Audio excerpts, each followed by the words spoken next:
Have you ever wanted to go to the future to see what the world would be like, or go to the past to warn yourself on impending doom? Well, that science fiction idea might be closer to reality than you think. Now let's talk about time travel here on Earth. Einstein's theory of general relativity states that gravity affects space and time.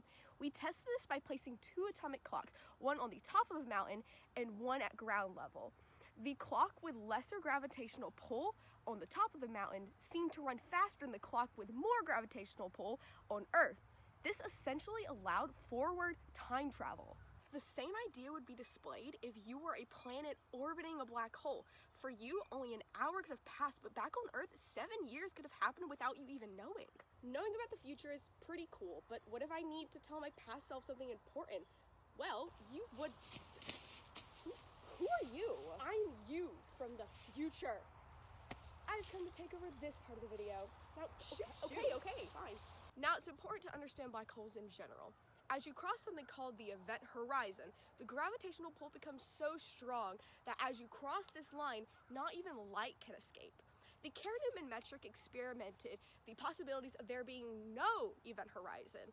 In his calculations, he determined that if a black hole spins fast enough, the event horizon would essentially disappear.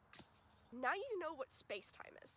Space-time is a four-dimensional graph which plots out an object's entire history from their present, their past, and their future, using 1 point and 2 light cones. The world line goes in between these light cones and shows where the object is in relation to space and time. Now, in normal circumstances, a space-time doesn't change. It exists. But a black hole can completely warp this and form something like a loop, which we will get to later.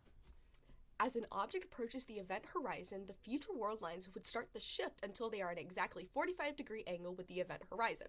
At this point, there are no future world lines that are seen outside the event horizon, meaning they cannot escape unless they were to travel faster than the speed of light. Soon, the future light cone will go across the Schwarzschild radius and shift until it's completely facing the singularity, meaning there are no possible world lines where the singularity is not the future. Now comes the actual time travel part. As the black hole warps space-time, you find a loop called a closed time-like curve that allows for world lines from a future cone to loop around the singularity back to the past cone of where you started. With this in mind, if there was no event horizon, you could come out of a space-time at or before you even entered in the first place.